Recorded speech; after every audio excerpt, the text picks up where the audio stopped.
Painted Door by Sinclair Ross. Straight across the hills, it was 5 miles from John's farm to his father's. But in winter, with the roads impassable, a team had to make a wide detour and skirt the hills, so that from 5, the distance was more than trebled to 17. "I think I'll walk," John said at breakfast to his wife. "The drifts in the hills wouldn't hold a horse, but they'll carry me all right. If I leave early, I can spend a few hours helping him with his chores and still be back by supper time." Moodily, she went to the window, and thawing a clear place in the frost with her breath, stood looking across the snow-swept farmyard to the huddle of stables and sheds. "There was a double wheel around the moon last night," she countered presently. "You said yourself we could expect a storm.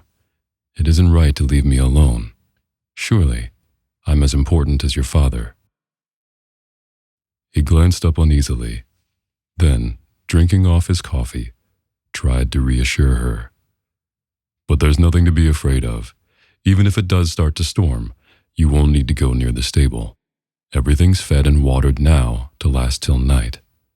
I'll be back at the latest by 7 or 8. She went on blowing against the frosted pane, carefully elongating the clear place until it was oval-shaped and symmetrical.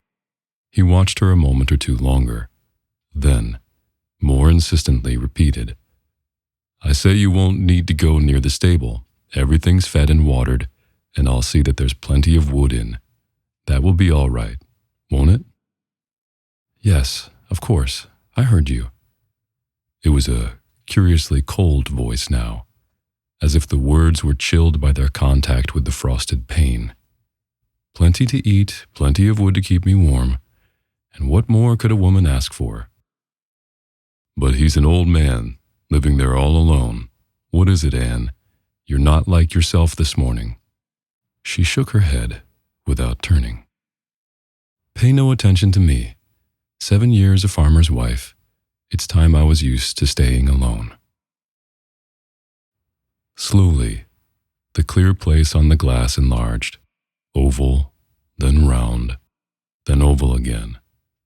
The sun was risen above the frost mists now, so keen and hard a glitter on the snow that instead of warmth, its rays seemed shedding cold. One of the 2-year-old colts that had cantered away when John turned the horses out for water stood covered with rime at the stable door again, head down and body hunched, each breath a little plume of steam against the frosty air. She shivered, but did not turn. In the clear, bitter light, the long white miles of prairie landscape seemed a region strangely alien to life. Even the distant farmsteads she could see served only to intensify a sense of isolation. Scattered across the face of so vast and bleak a wilderness, it was difficult to conceive them as a testimony of human hardihood and endurance. Rather, they seemed futile, lost. Rather, they seemed to cower before the implacability of snow-swept earth and clear, pale, sun-chilled sky. And when at last she turned from the window, there was a brooding stillness in her face, as if she had recognized this mastery of snow and cold. It troubled John. "If you're really afraid," he yielded, "I won't go today. Lately it's been so cold, that's all. I just wanted to make sure he's all right, in case we do have a storm." "I know. I'm not really afraid." She was putting in a fire now, and he could no longer see her face. "Pay no attention to me. It's 10 miles there and back, so you'd better get started." "You ought to know by now. I wouldn't stay away." He tried to brighten her. "No matter how it stormed. Twice a week before we were married, I never missed, and there were bad blizzards that winter too."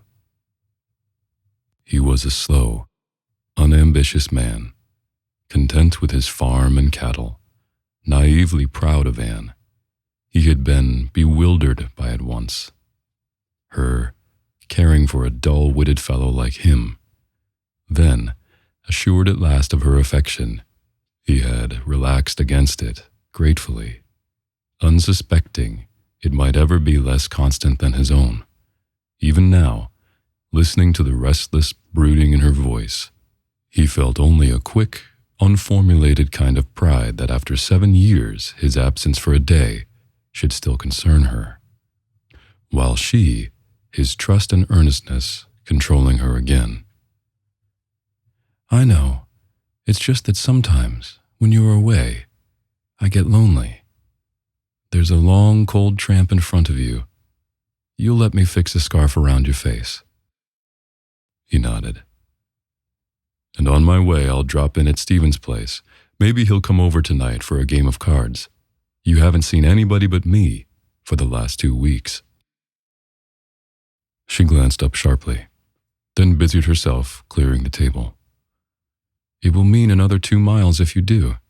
You're going to be cold and tired enough as it is.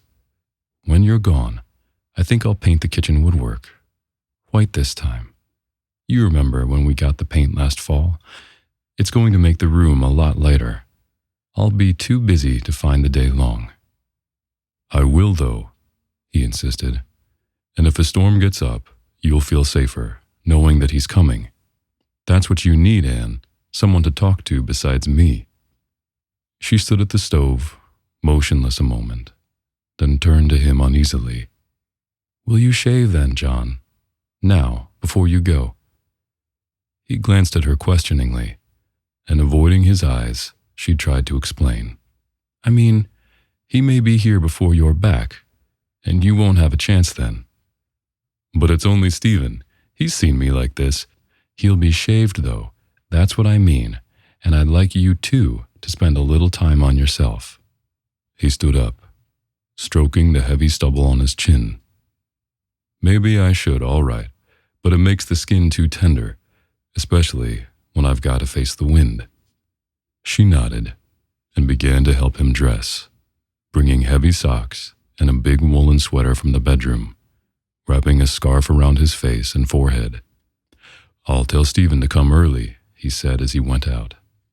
"In time for supper. Likely, there'll be chores for me to do, so if I'm not back by 6, don't wait."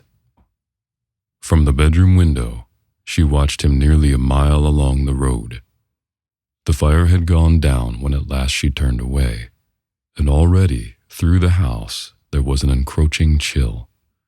A blaze sprang up again when the drafts were opened.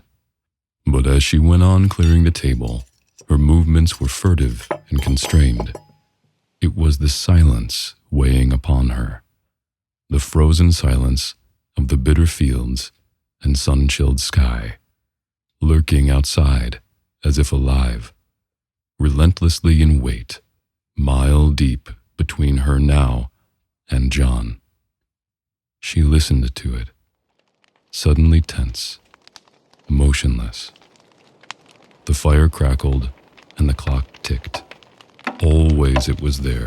"I'm a fool," she whispered hoarsely, rattling the dishes in defiance, going back to the stove and putting in another fire.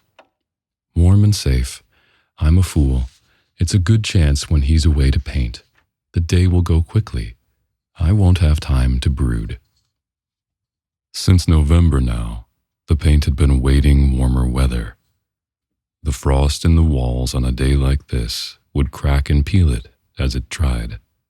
But she needed something to keep her hands occupied, something to stave off the gathering cold and loneliness. "First of all," she said aloud, opening the paint and mixing it with a little turpentine, "I must get the house warmer. Fill up the stove and open the door so that all the heat comes out. Wad something along the windowsills to keep out the drafts. Then I'll feel brighter. It's the cold that depresses."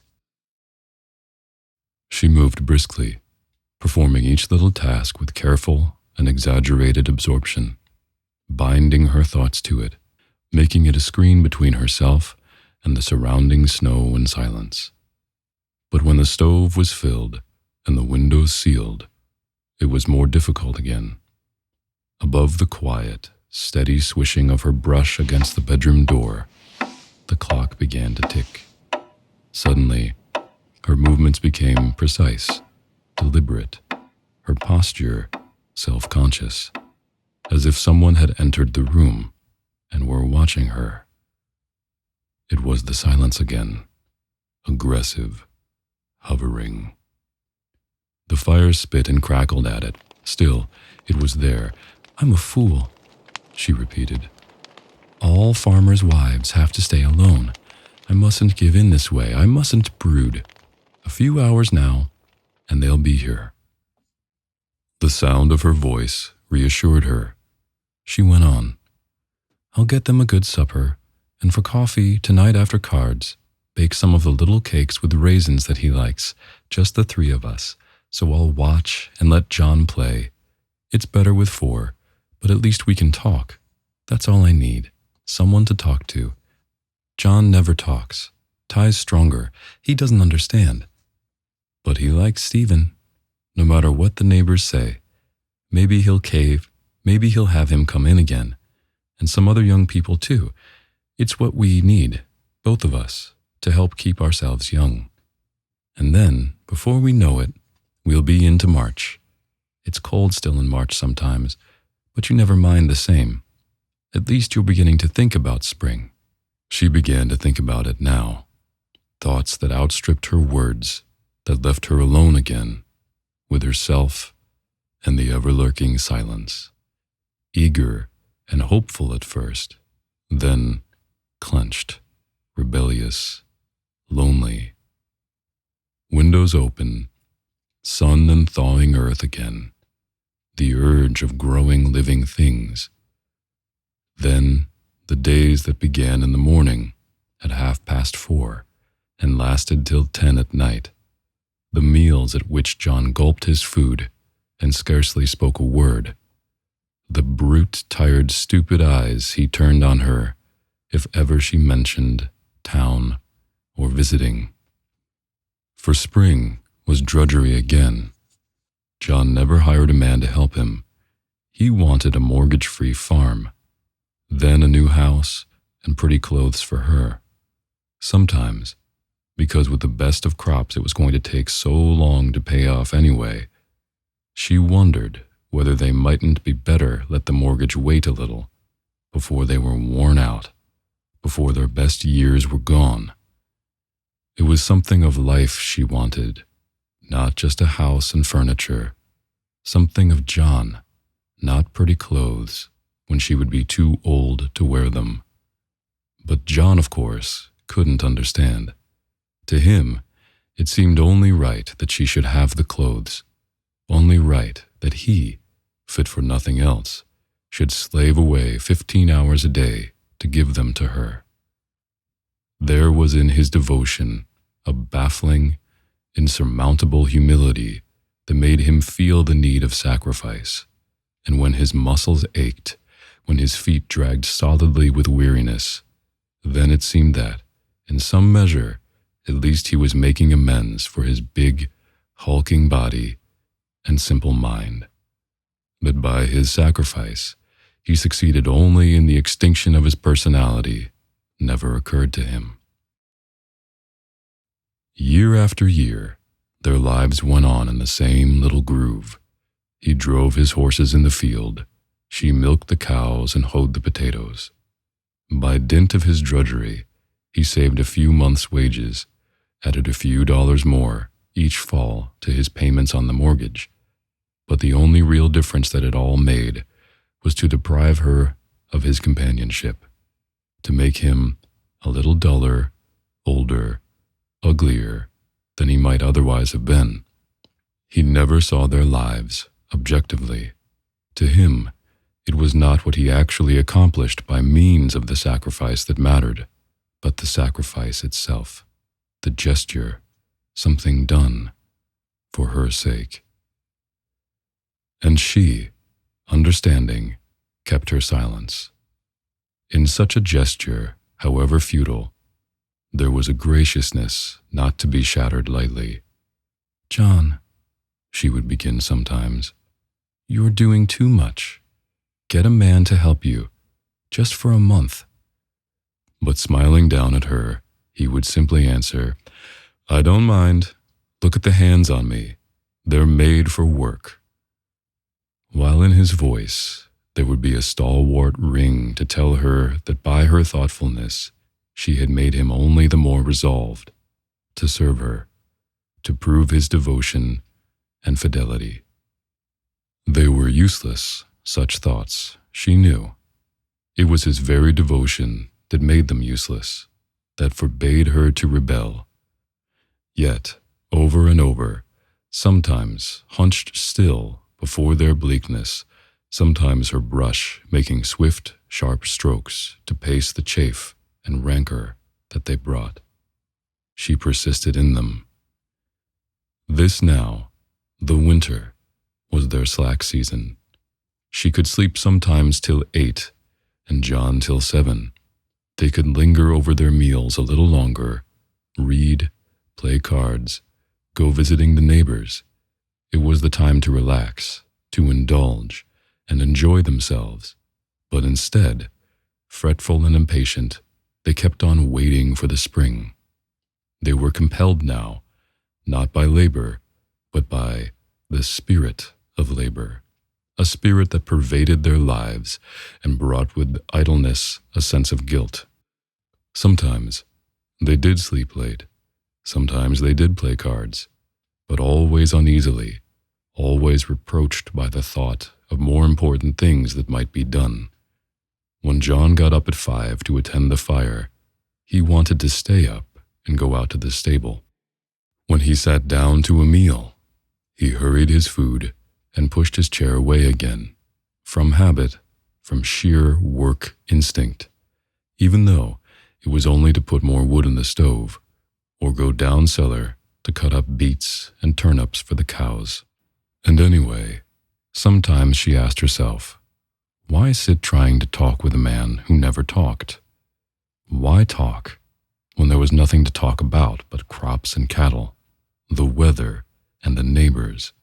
The neighbors too, why go visiting them when still it was the same, crops and cattle, the weather and other neighbors? Why go to the dances in the schoolhouse to sit among the older women, one of them now, married 7 years, or to waltz with the work-bent, tired old farmers to a squeaky fiddle tune? Once she had danced with Stephen, 6 or 7 times in the evening, and they had talked about it for as many months. It was easier to stay at home. John never danced or enjoyed himself. He was always uncomfortable in his good suit and shoes. He didn't like shaving in the cold weather oftener than once or twice a week. It was easier to stay at home, to stand at the window, staring out across the bitter fields, to count the days and look forward to another spring. But now, alone with herself in the winter silence, she saw the spring for what it really was. This spring, next spring, all the springs and summers still to come.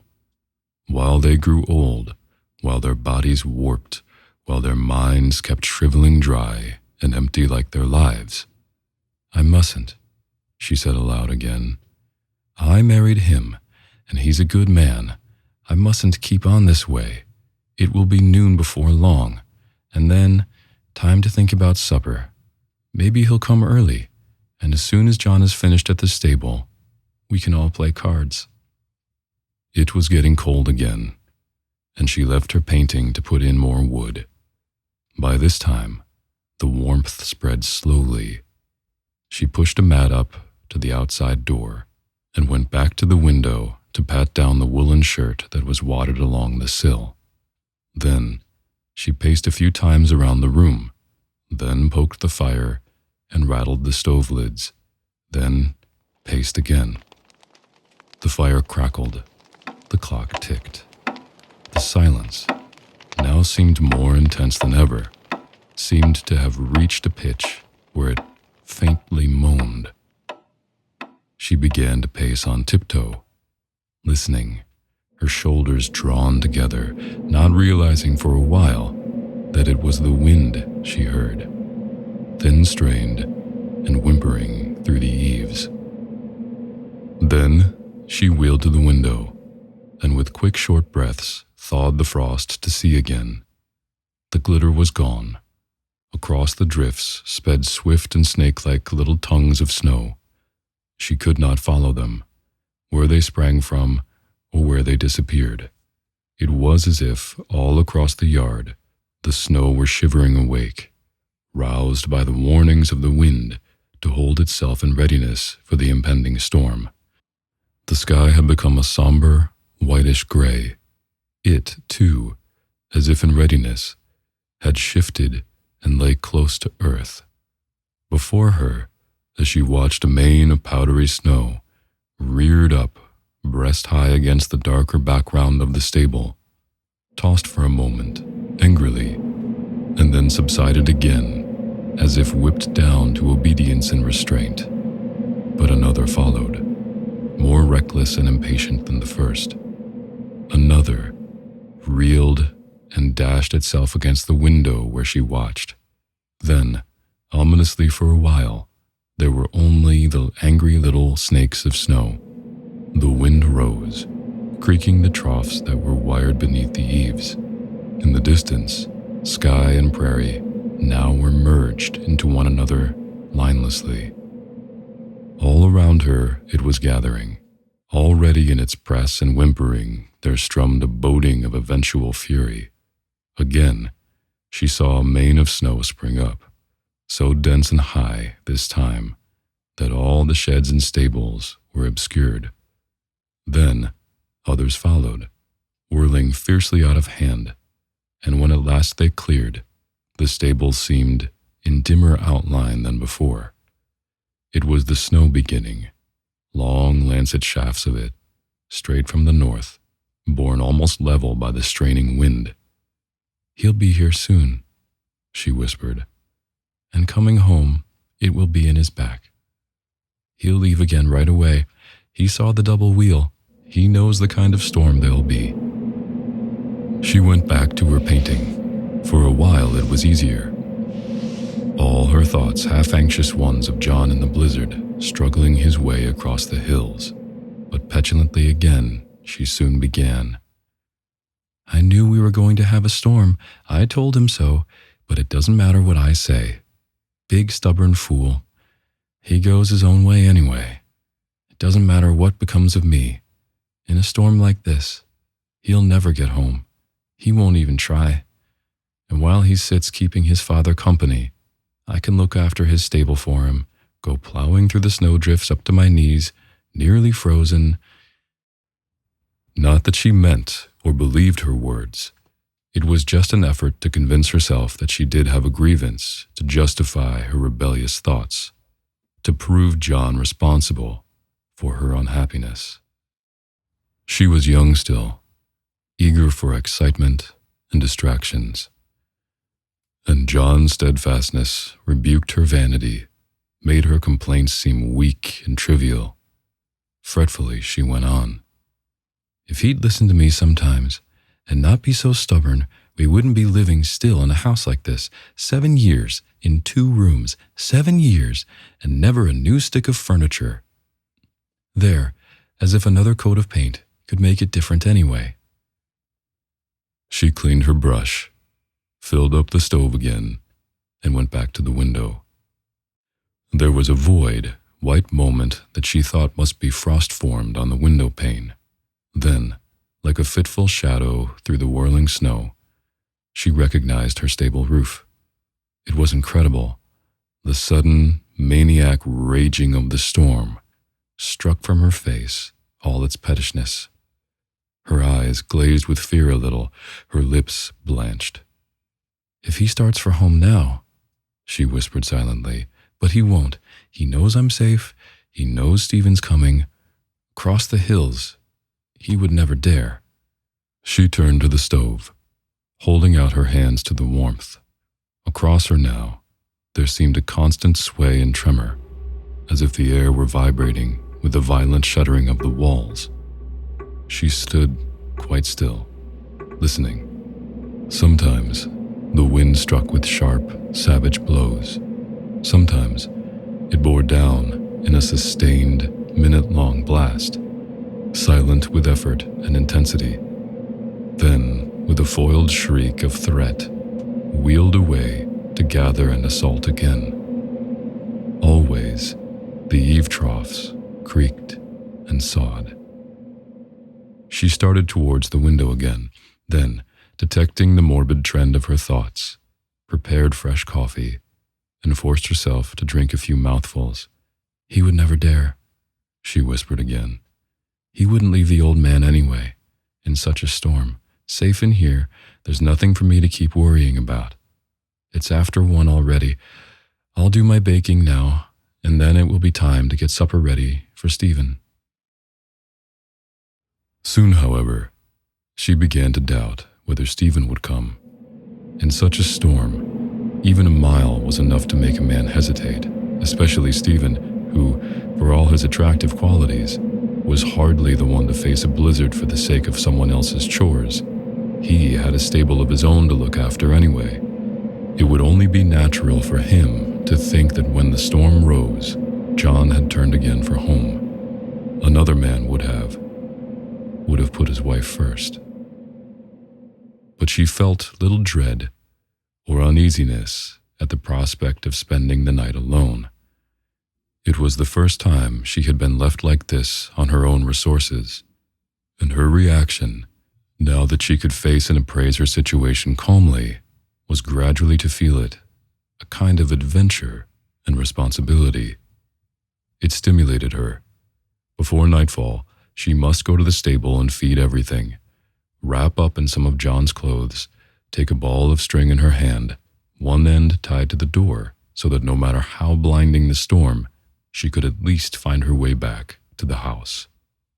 She had heard of people having to do that. It appealed to her now because suddenly it made life dramatic. She had not felt the storm yet, only watched it for a minute through the window. It took nearly an hour to find enough string, to choose the right socks and sweaters. Long before it was time to start out, she tried on John's clothes, changing and rechanging, striding around the room to make sure there would be play enough for pitching hay and struggling over snowdrifts. Then she took them off again, and for a while busied herself baking the little cakes with raisins that he liked. Night came early. Just for a moment on the doorstep, she shrank back, uncertain. The slow dimming of the light clutched her with an illogical sense of abandonment. It was like the covert withdrawal of an ally, leaving the alien miles unleashed and unrestrained. Watching the hurricane of writhing snow rage past the little house, she forced herself. They'll never stand the night unless I get them fed. It's nearly dark already, and I've work to last an hour. Timidly, unwinding a little of the string, she crept out from the shelter of the doorway. A gust of wind spun her forward a few yards, then plunged her headlong against a drift that in the dense, white whirl lay invisible across her path. For nearly a minute, she huddled still, breathless and dazed. The snow was in her mouth and nostrils, inside her scarf and up her sleeves. As she tried to straighten, a smoothing scud flung itself against her face, cutting off her breath a second time. The wind struck from all sides, blustering and furious.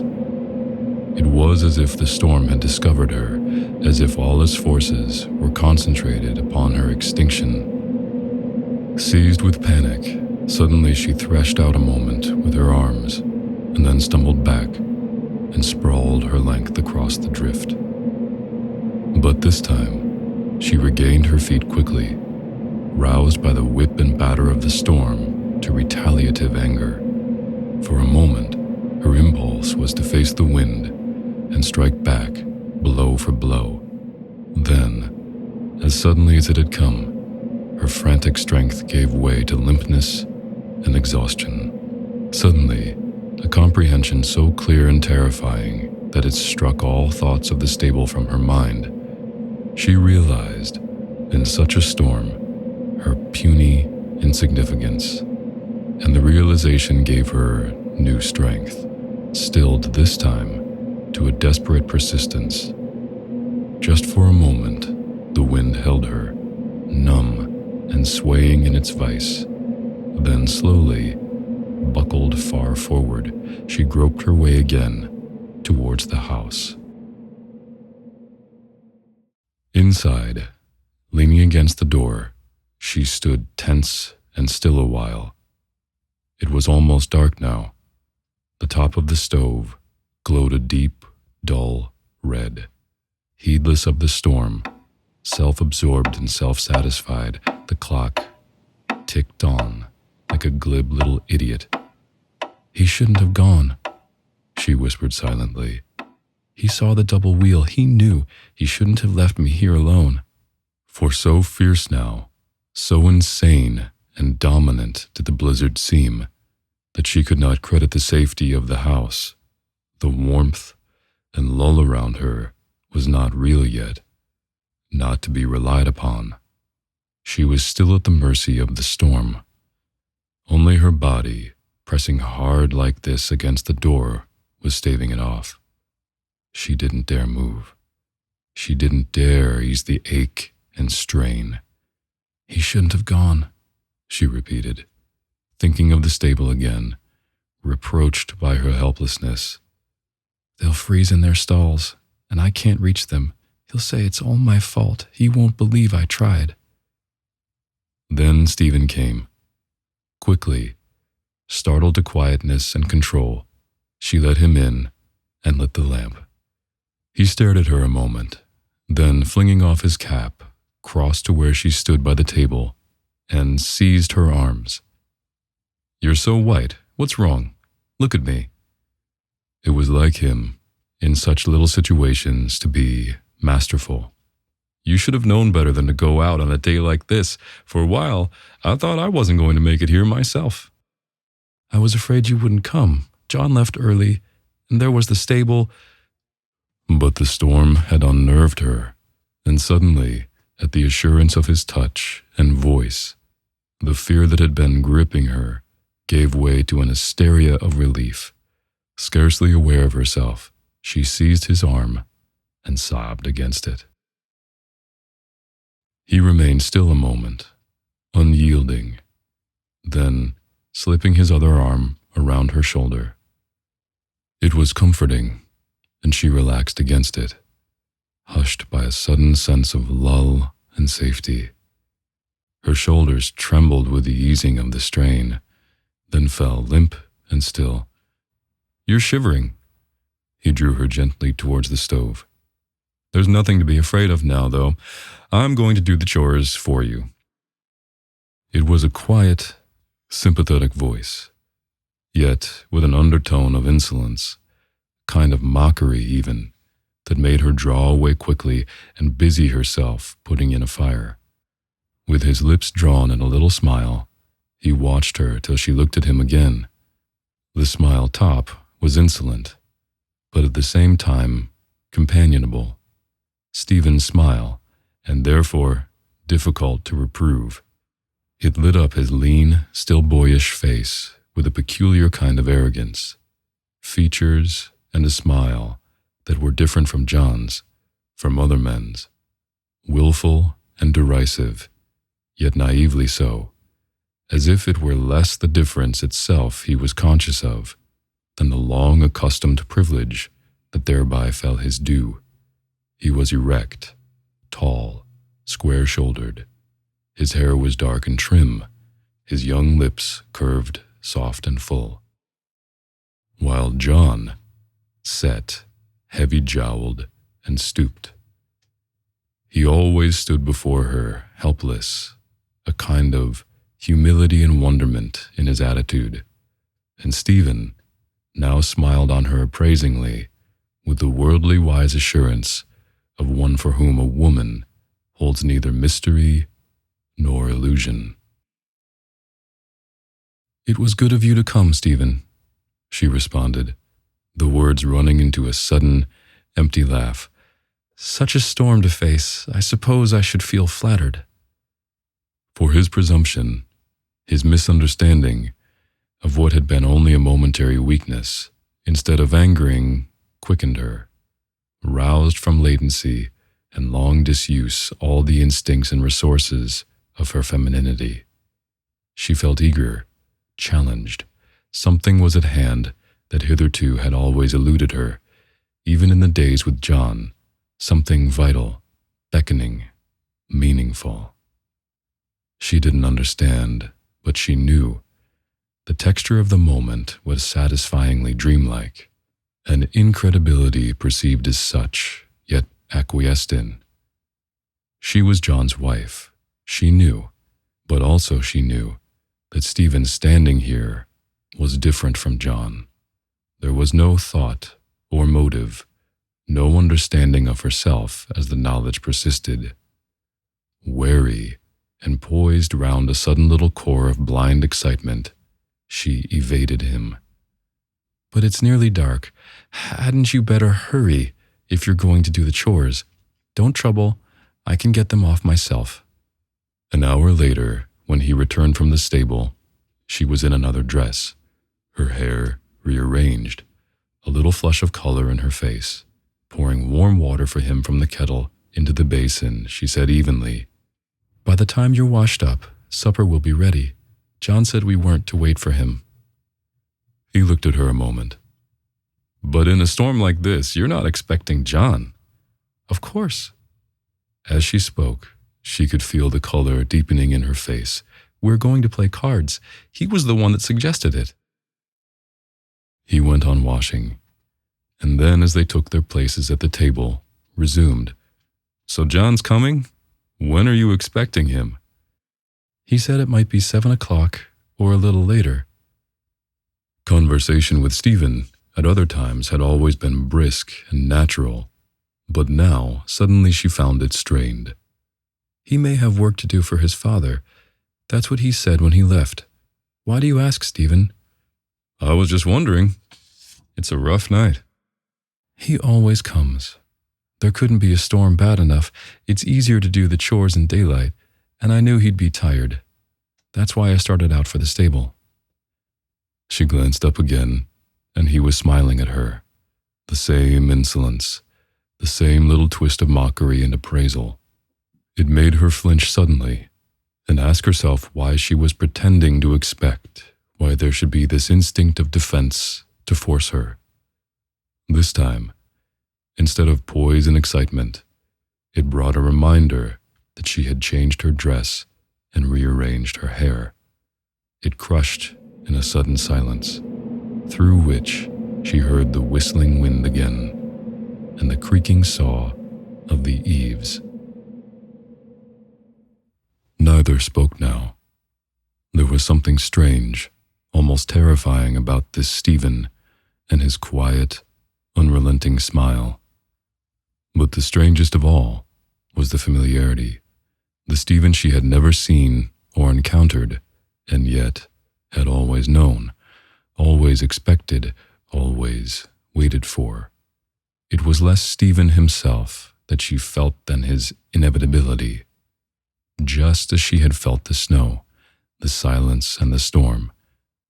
She kept her eyes lowered on the window, past his shoulder, on the stove, but his smile now seemed to exist apart from him, to merge and hover with the silence.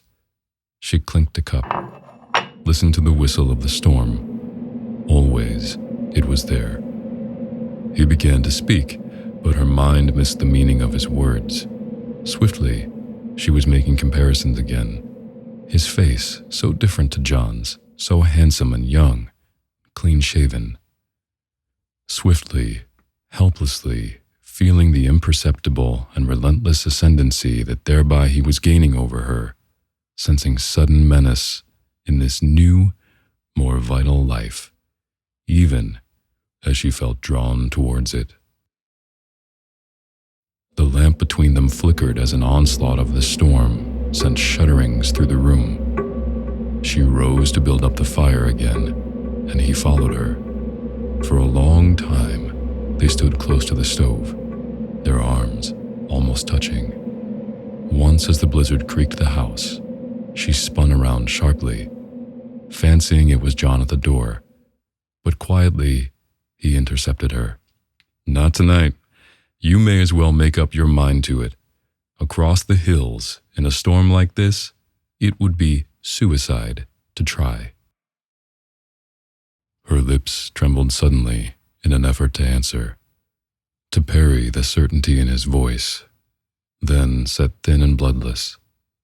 She was afraid now, afraid of his face, so different from John's, of his smile, of her own helplessness to rebuke it, afraid of the storm, isolating her here alone with him in its impenetrable vastness.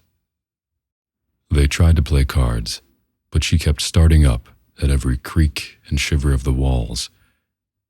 "It's too rough a night," he repeated, "even for John.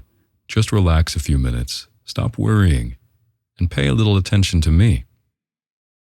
But in his tone, there was a contradiction to his words, for it implied that she was not worrying, that her only concern was lest it really might be John at the door. And the implication persisted. He filled up the stove for her, shuffled the cards, won, shuffled. Still, it was there. She tried to respond to his conversation, to think of the game, but helplessly into her cards instead she began to ask, was he right? Was that why he smiled? Why he seemed to wait, expectant and assured?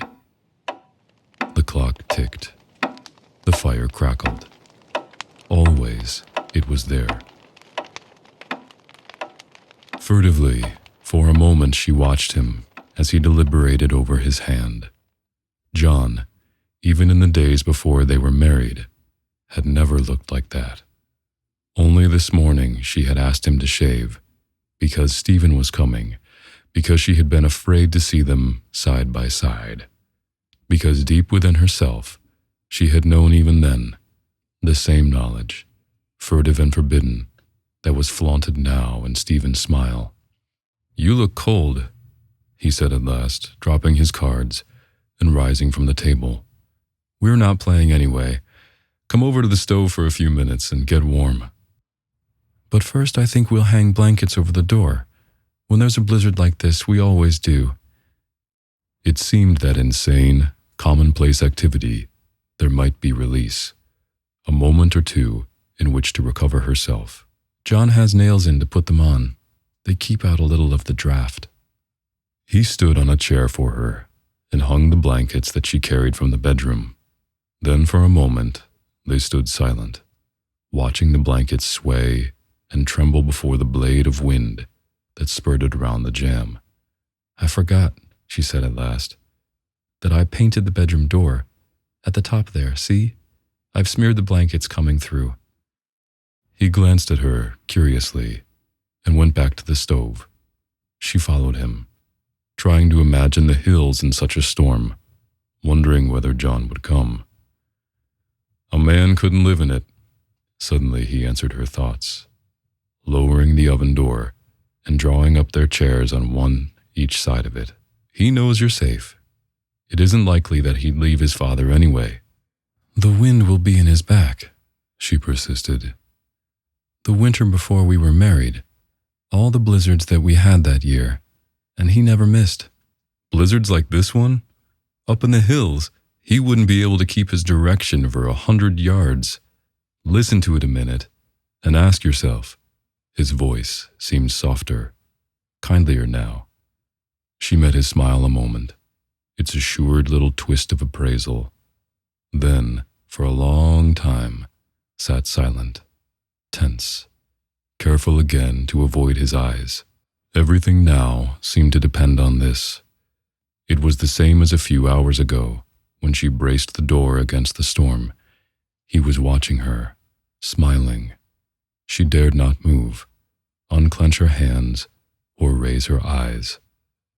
The flames crackled. The clock ticked. The storm wrenched the walls as if to make them buckle in.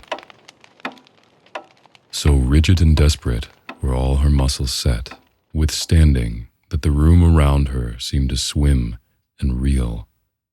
So rigid and strained that for relief at last, despite herself, she raised her head and met his eyes again, intending that it should only be for an instant, just to breathe again, to ease the tension that had grown unbearable. But in his smile now, instead of the insolent appraisal that she feared, there seemed a kind of warmth and sympathy, an understanding that quickened and encouraged her, that made her wonder why, but a moment ago, she had been afraid. It was as if the storm had lulled, as if she had suddenly found calm and shelter. Or perhaps, the thought seized her, perhaps instead of his smile, it was she that had changed, she who in the long, wind-creaked silence had emerged from the increment of codes and loyalties to her real, unfettered self. She who now felt suddenly an air of appraisal as nothing more than an understanding of the unfulfilled woman that until this moment had lain within her, brooding and unadmitted, reproved out of consciousness by the insistence of an outgrown, routine fidelity. For there had always been Stephen. She understood now. 7 years, almost as long as John, ever since the night they first danced together. The lamp was burning dry, and through the dimming light, isolated in the fastness of silence and storm, they watched each other. Her face was white and struggling still. His was handsome, clean-shaven, young. Her eyes were fanatic, believing desperately fixed upon him as it exclude all else, as if to find justification. His were cool, bland, a little with expectancy. The light kept dimming, gathering the shadows round them, hushed, conspiratorial. He was smiling still. Her hands again were clenched up white and hard. But he always came, she persisted. The wildest, coldest nights, even such a night as this. There was never a storm like this one. There was a quietness in his smile now, a kind of simplicity almost, as if to reassure her. You were out in it yourself for a few minutes. He would have 5 miles across the hills. I'd think twice myself on such a night before risking even one.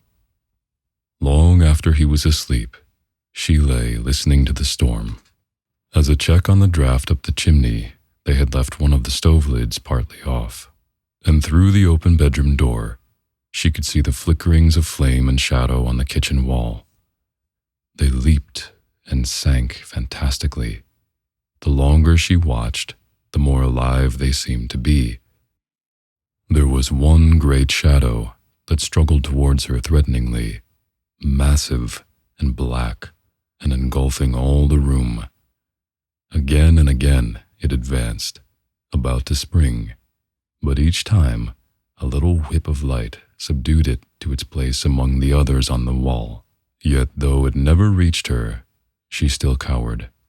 Feeling that gathered there was all the frozen wilderness, its heart of terror and invincibility. Then she dozed a while, and the shadow was John. Interminably he advanced. The whips of light still flicked and coiled.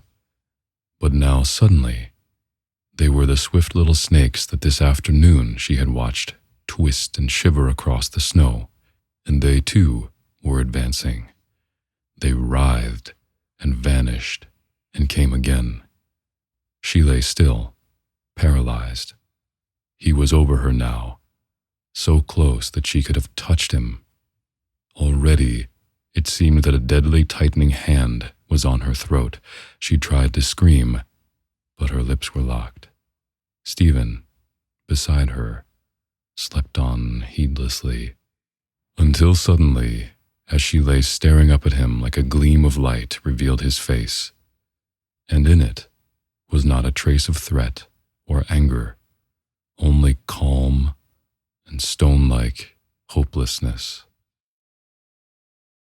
That was like John. He began to withdraw, and frantically she tried to call him back. "It isn't true, not really true. Listen, John." But the words clung frozen to her lips. Already, there was only the shriek of wind again, the sawing eaves, the leap and twist of shadow on the wall. She sat up, startled now and awake. And so real he had seemed there, standing close to her, so vivid the sudden age and sorrow in his face, that at first she could not make herself understand she had only been dreaming.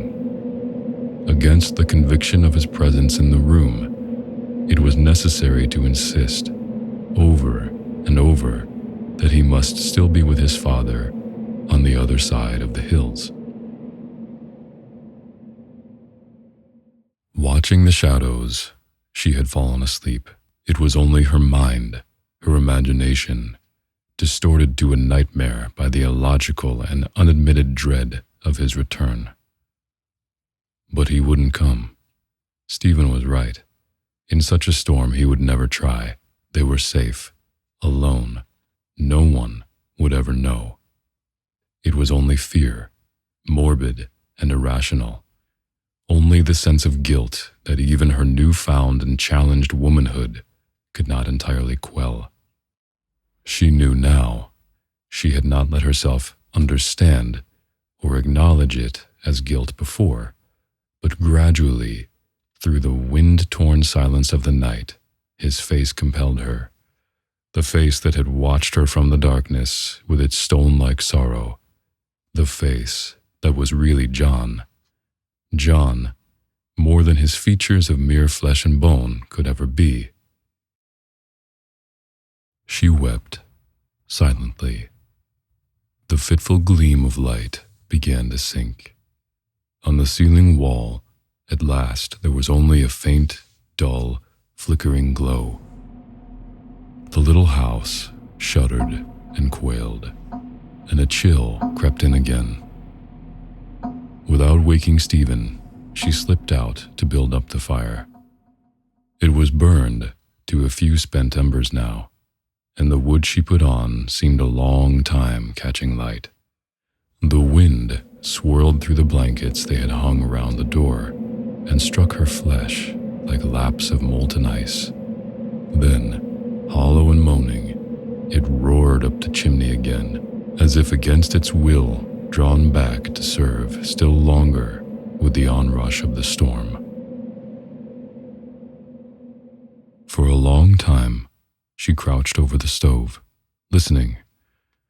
Earlier in the evening, with the lamp lit and the fire crackling, the house had seemed to stand against the wilderness, against its frozen, blizzard-breathed implacability, a refuge of feeble walls wherein persisted the elements of human meaning and survival.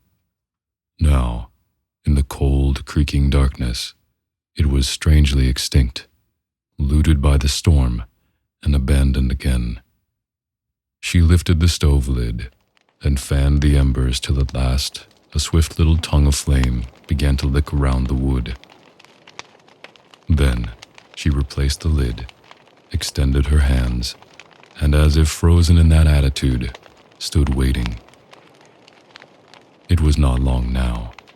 After a few minutes, she closed the drafts, and as the flames whirled back upon each other, beating against the top of the stove and sending out flickers of light again, a warmth surged up to relax her stiffened limbs. But shivering and numb, it had been easier. The bodily well-being that the warmth induced gave play again to an ever more insistent mental suffering. She remembered the shadow that was John. She saw him bent towards her, then retreating, his features pale and overcast with unaccusing grief. She relived their 7 years together, and in retrospect, found them to be years of worth and dignity, until crushed by it all at last, seized by a sudden need to suffer and atone. She crossed to where the draft was bitter, and for a long time stood unflinching on the icy floor. The storm was close here. Even through the blankets, she could feel a sift of snow against her face. The eaves sawed, the walls creaked. Above it all, like a wolf in howling flight, the wind shrilled, lone and desolate.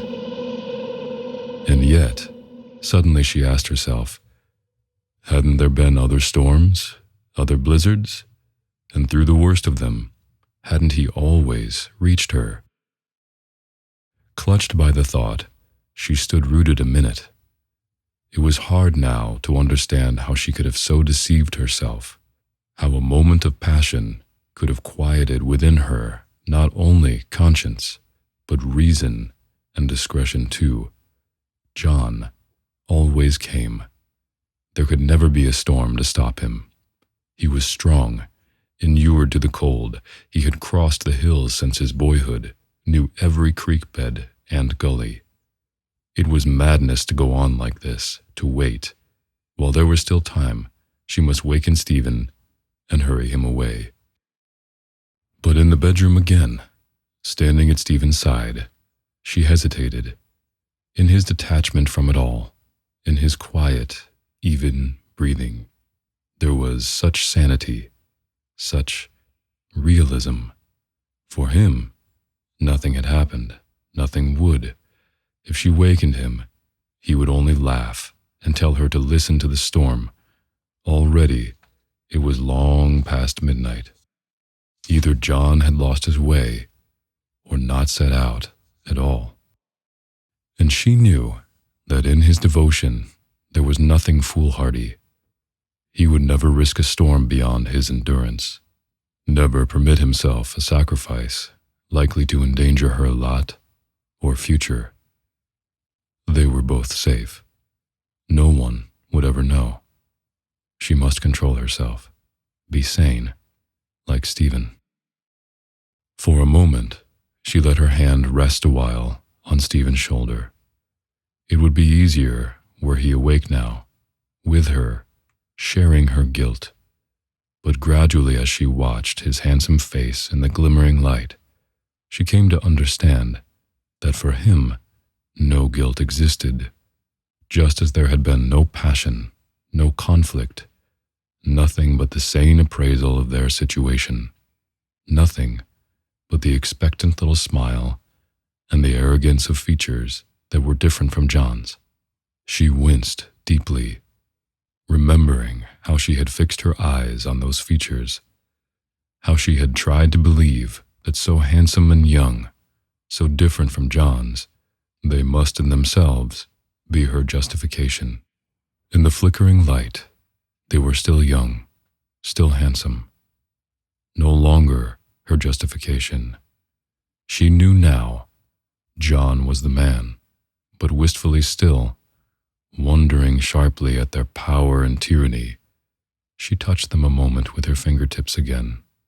She could not blame him. There had been no passion, no guilt. Therefore, could be no responsibility.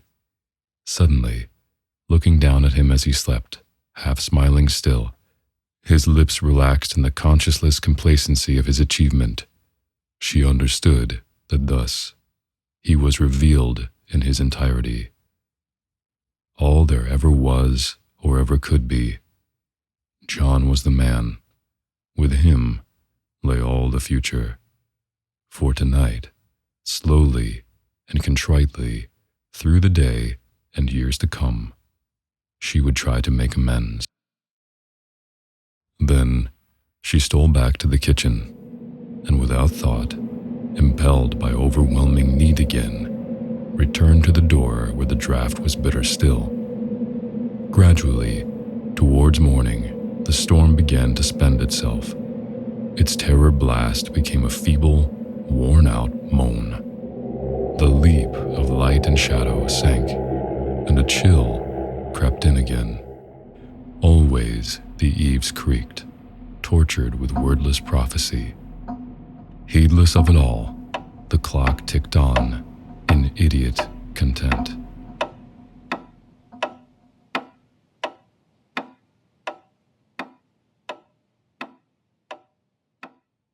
They found him the next day, less than a mile from home, drifting with the storm. He had run against his own pasture fence, and overcome, had frozen there, erect still, both hands clasping fast the wire. "He was south of here," they said wonderingly when she told them how he had come across the hills. "Straight south. You'd wonder how he could have missed the buildings. It was the wind last night, coming every way at once. He shouldn't have tried. There was a double wheel around the moon." She looked past them a moment, then, as if to herself, said simply, "If you knew him, though, John would try." It was later, when they had left her a while to be alone with him, that she knelt and touched his hand. Her eyes dimmed. Still, it was such a strong and patient hand. Then, transfixed, they suddenly grew wide and clear. On the palm, white, even against its frozen whiteness, was a little smear of paint.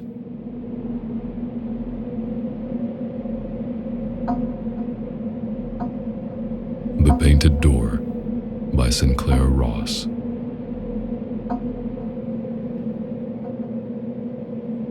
Thank you for listening. This story was made possible by the kind support of the community at Patreon. For details on how you can support more work like this, please see the link in the description or on the screen.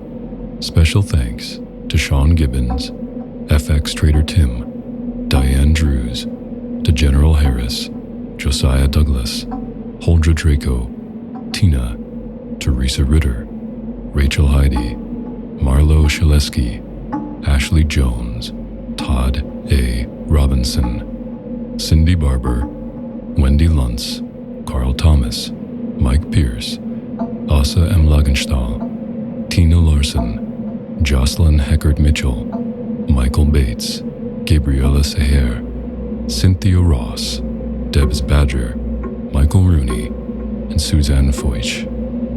And of course, thank you again for listening.